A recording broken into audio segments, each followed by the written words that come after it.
Greetings, detectives. Mrs. McKay here, and it's time to work on learning target clue 5-2, which is domain and range. And let's go ahead and start by filling in our clue. So I can label the domain, write this please, and range of a function using interval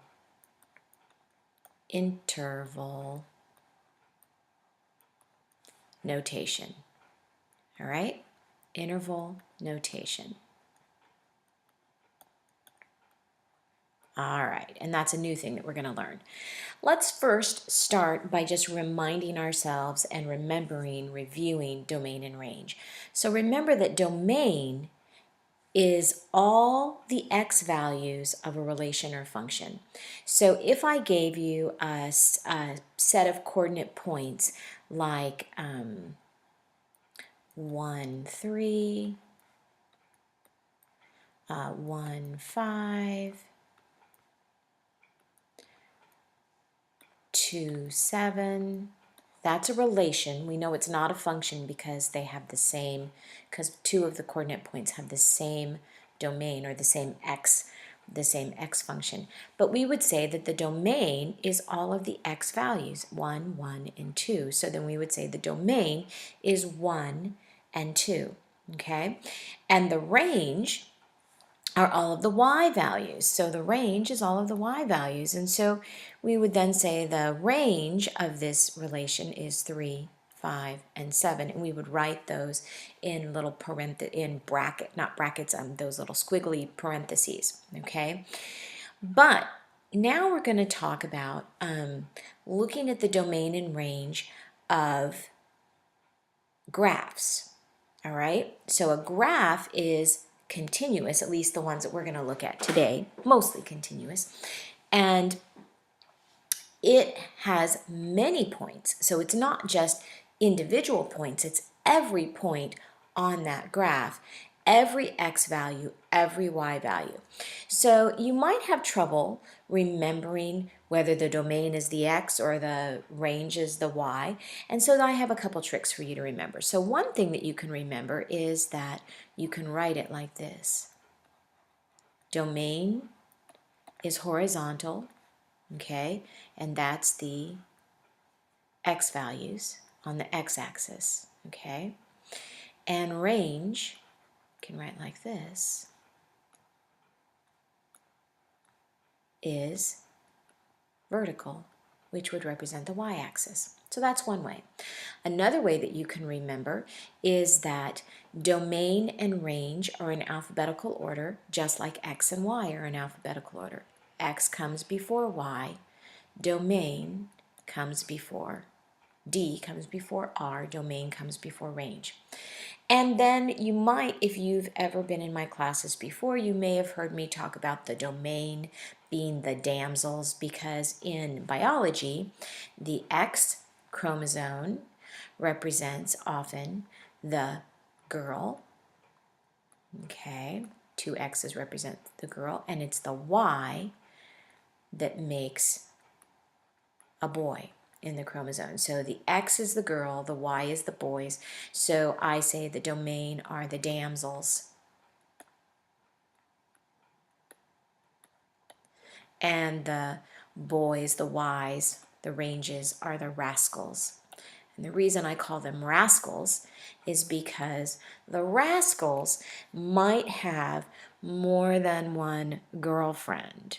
So you can have Y values matched up with the same Y value as long as it's matched up to a different X value.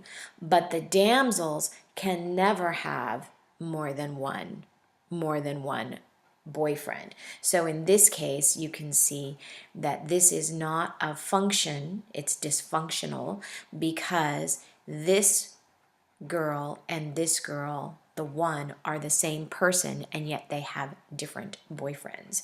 She has a 3 and she also has a 5 as a boyfriend. But the rascals are terrible boys, and this would be a function if we said 1, 3, and 2, 3, you can see that this boy, this rascal, the range, can actually have 2 different girlfriends. He can have a 2 and also a 1. So that's why he's a rascal. Okay, or a ruffian. All right, that's just ways for you to remember domain and range. But now we're going to actually look at the domain and range of these 2 functions that I have listed right here. So one is a continuous function that starts at this point, which is 1, 2, 3, 4, and then goes on forever. So again, the domain value is all of the y. The domain is all of the y values. So the domain is equal to all, I'm sorry, not the y value, all of the x values. The domain is all of the x values. So I need to think about what are all of the x values of this function. Well, I know that it starts, so I'm going to say x, all of the x values are -4, this is a -4, are -4 on to infinity, right? So I could say x is greater than or equal to, because that filled in dot means that it's equal to -4 as well, right? So the domain is x is greater than or equal to -4. The range, I'm going to look at all of the y values. So if I look here, that's a -1, and that's where my function starts, is right down here at -1, and it goes up and up and up until infinity. So I'm going to say that all of my y values are greater than or equal to -1. So my domain is -4 on to infinity. Notice that it goes forever and ever and ever and ever along the x axis. It'll go forever this way, right? And it will go, and so that's why its x is greater than or equal to -4, and it will go forever up along the y-axis, because that arrow means it goes on for infinity. So it's going to start, it started at -1 and it goes on and on forever. So that's the domain and range. And we know how to write the domain and range using inequalities. I just did it. It's pretty easy. In just a few minutes, I'm going to show you how to write it using interval notation, okay, which is a little bit easier. Now, but let's look at this function over here before we talk about interval notation. Let's look at this function. Now, this function has 2 different parts to it. It has 2 different parts. It goes in one direction. It goes sort of in the negative direction, both in the x values and the y values. And then it kind of skips a step, and it goes from this this point that's -1, 2, and it goes in the positive direction on the x values and ends right here.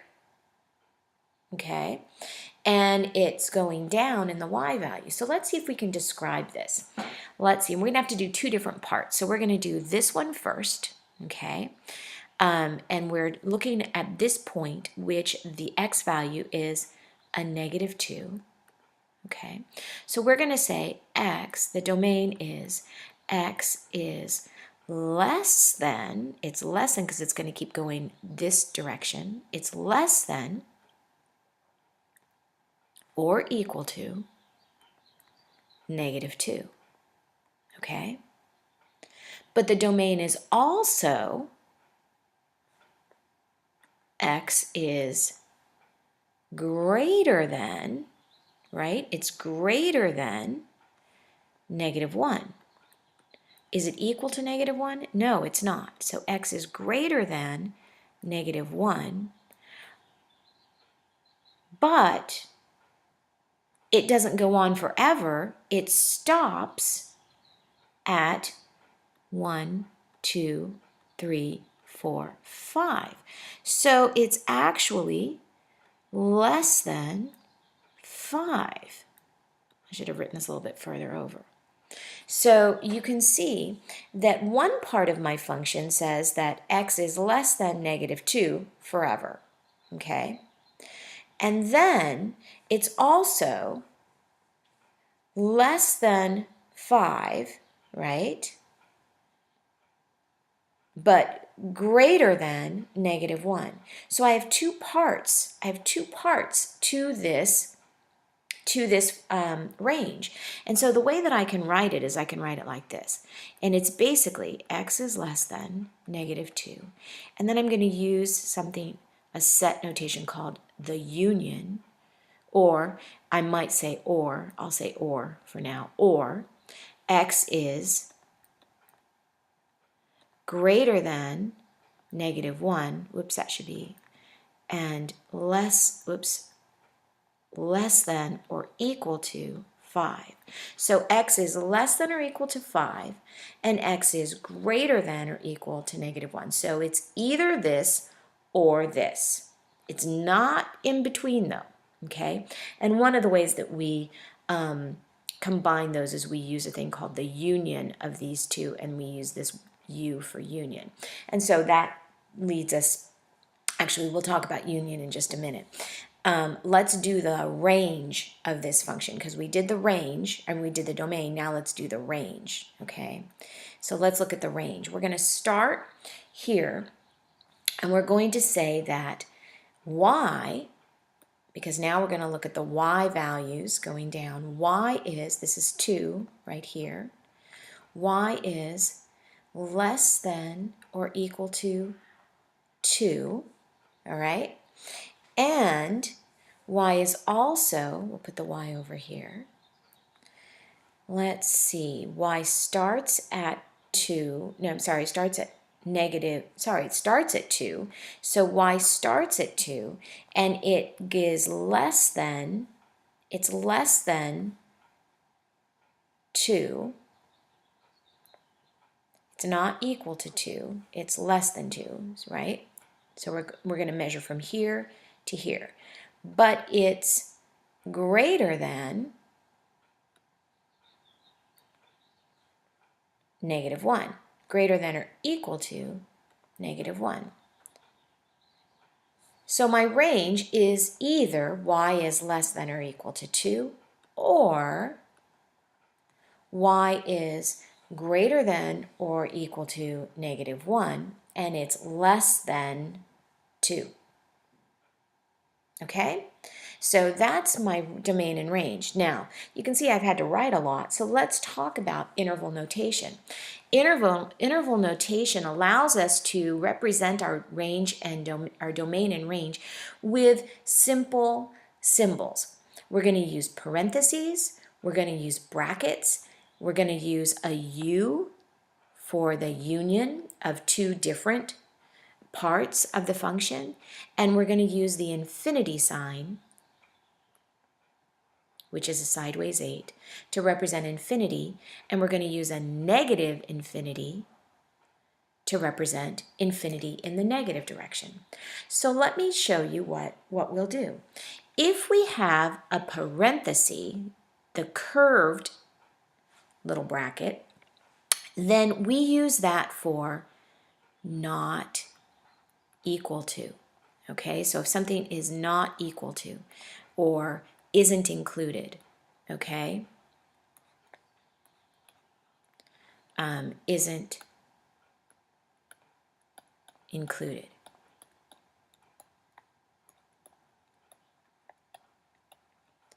And we use the brackets for equal to, meaning it is included.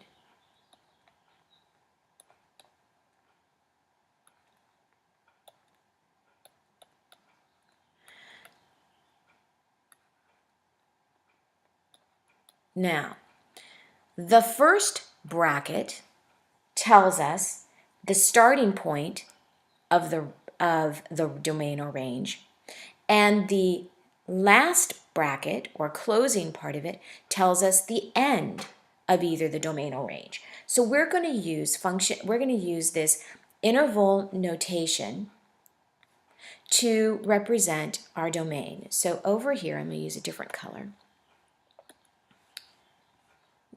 We'll say that our domain starts at -4. Now this is going to look familiar. We're going to put a parenthesis, or not a parenthesis, a comma, to say that and it keeps on going until it ends at infinity.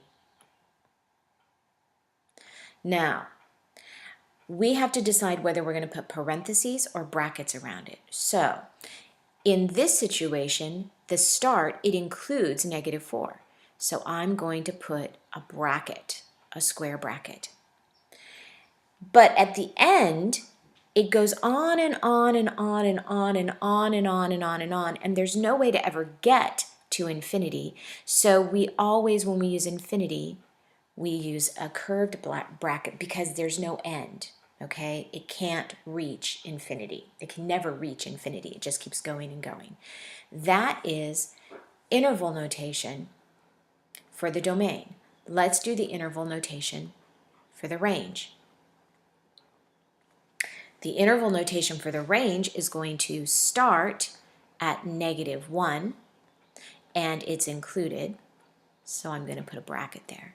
And it also goes on and on and on upwards to infinity, and therefore it has a curved bracket or a parenthesis. All right? So that is interval notation. Now let's try and do it on this trickier one.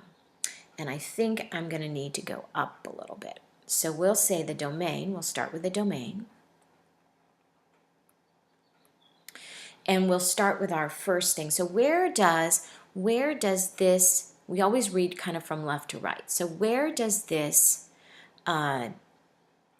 domain start? Well, it starts in negative infinity because it's going to go forever and ever in the negative direction. So I'm going to write negative infinity as my starting point. And then it goes forward, it goes positive until it hits -2. And that is a parenthesis and then a square bracket. All right, so that's the domain part of this, that's the domain of this part of the function. But there's more to it. We've got to do this one as well. So this part of the function says that it starts at -2. And why do you think I put a parenthesis instead of a bracket? It's because that's an open circle and the -2 is not included. It isn't included, right? So the domain doesn't include 2. I'm sorry, no. Yeah, and that's not a -2, that's a -1. Okay, because I'm looking at the y value instead of, so right here, it starts at -1, okay? So the domain starts at -1, and it goes on until it gets to 1, 2, 3, 4, 5. 5. So again, it starts at -1, and I put a curved bracket because it doesn't include -1, but I'm going to put a closed bracket, or not a closed bracket, a square bracket to close it at 5 because it does include 5. The point does include 5. Now, how do I say that the function includes both this domain and this domain? That's when we use this U for union. We put a U like that, union. Okay? So it means this and this make up the function. Nothing in between, just this part from start to finish here, and then from start to finish here. That is our domain. Now let's do our range.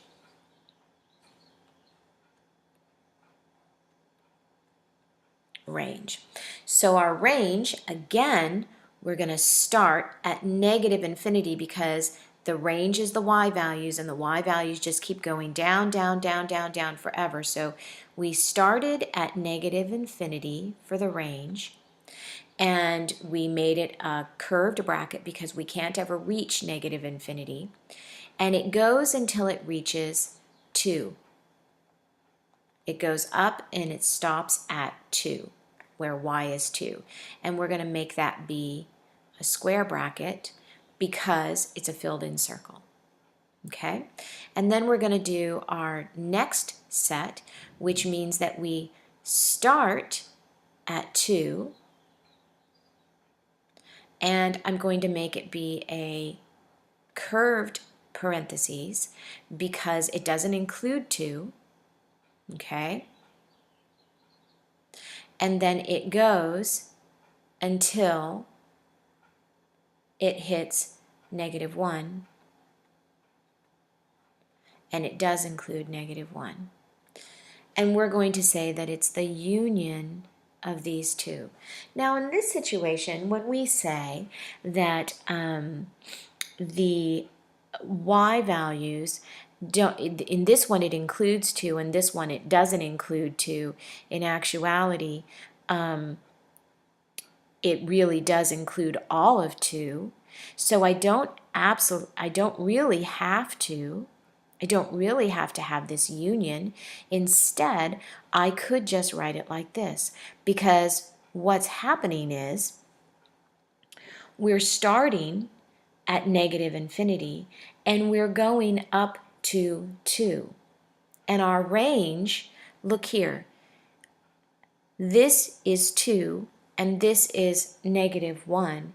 And so in reality, this one right here, this function, the range of this part of the function includes the range of this part of the function.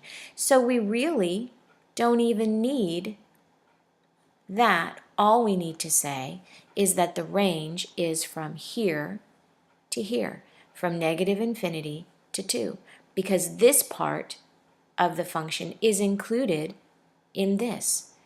All of the points, all of the range, the value of y, whether it's 2, 1, 0, 1, -1, all of these values, all these y values are included in this one.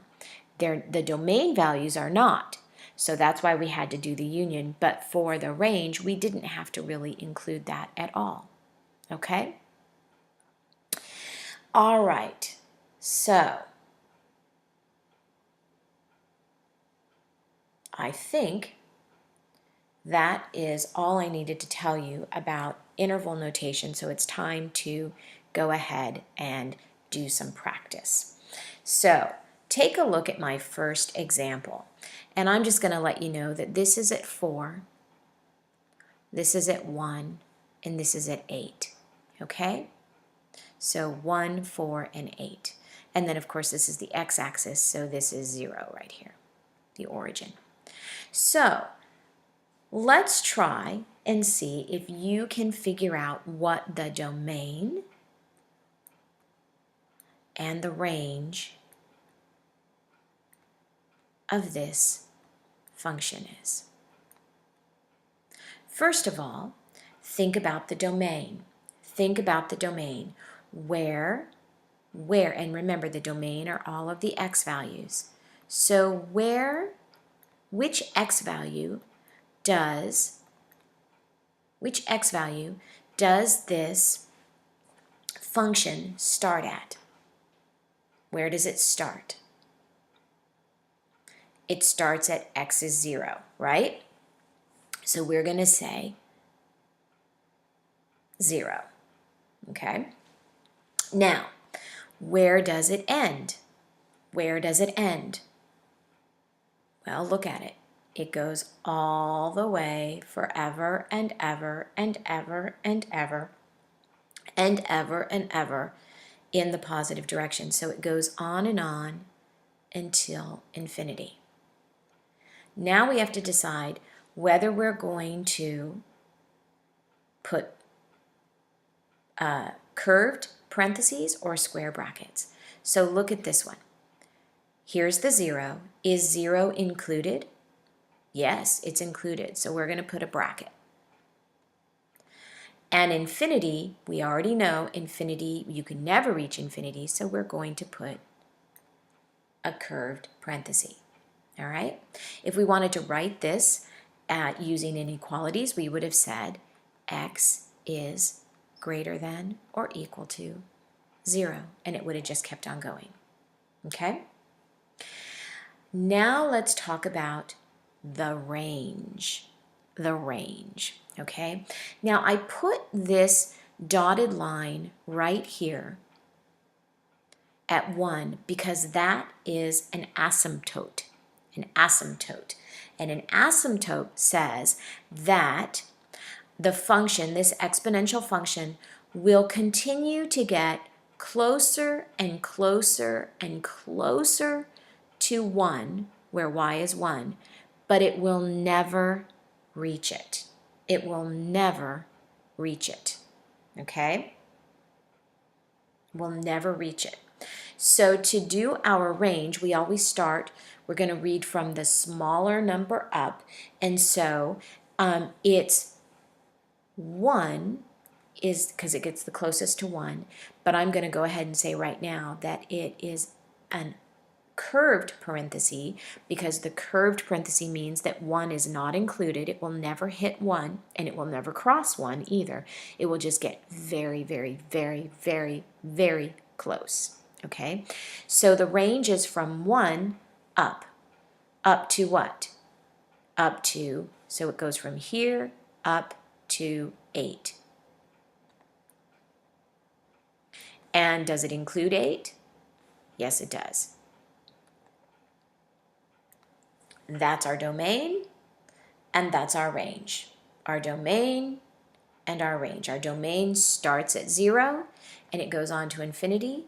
Our range starts at 1, but not including 1, and goes on up till 8.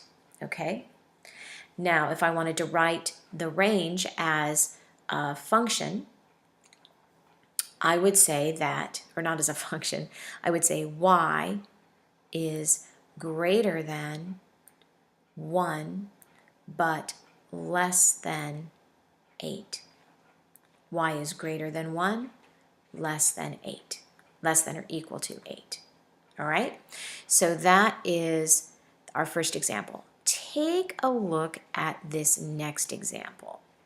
This next example is going to be, I'll tell you right now, it's going to be a union of two different parts, because we've got this exponential function here, and we've got this one here. It's two different parts to it. And I've written in the asymptotes so that you can see. So this is actually 2, and this is 1. All right? So y is 1 is the asymptote for, is this asymptote, and x is 2 is this asymptote. So let's start by just doing the domain of this first asymptote, or this first part, because we always read from left to right. Okay, so the domain is, where does the x values go? Where do they go? They go to infinity. Actually, negative infinity, don't they? And where do they go? This way. This way. Well, this one gets as close as it can to what number? To 2. Does it reach 2? No, it doesn't. So we'll make that be curved. So negative infinity to 2 is the part of this domain. It's this domain. Let's go ahead and do the domain of the second part. The second part. The domain of the second part is, where does it start? Thinking about your x's, it starts at 2. Does it hit 2? No, never reaches 2. And it goes on to where? Thinking about your x's along your x-axis. It goes on forever to infinity. All right? And now we have to combine these two. We have to say it's the union of negative infinity to 2 and 2 to positive infinity. Realizing that the 2 is not included. So everything else is in the domain except for 2. All right? Now let's do the range.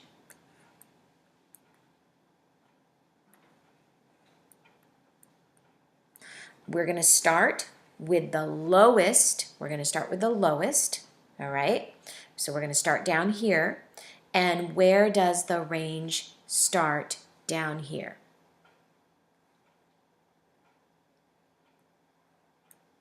It starts at negative infinity, doesn't it? It goes on and on and on forever at negative infinity, so I put a curved parenthesis. And where does it end? Where does it end? We're going up this way. We're going up this way. It ends at 1. Does it ever reach 1? No, it doesn't. So we're going to make it be a curved bracket. And then we keep going and we see this next part. What's the range going up the y-axis? What's the range of this part of this function? Well, where does it start? Starts at 1. Does it ever reach 1? No. And where does it end? Keep going up. It goes on for infinity and never reaches it. And again, we put a U in between them to say that it's the union of the two, okay? So that is interval notation.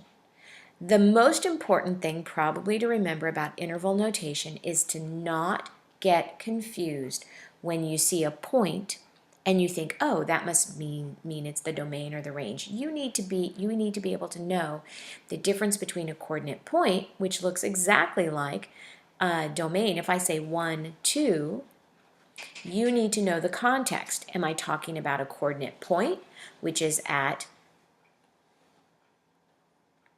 1, 2, or am I talking about the domain or the range of a function? So don't let that confuse you, because a coordinate point could very easily look like interval notation of a domain or range.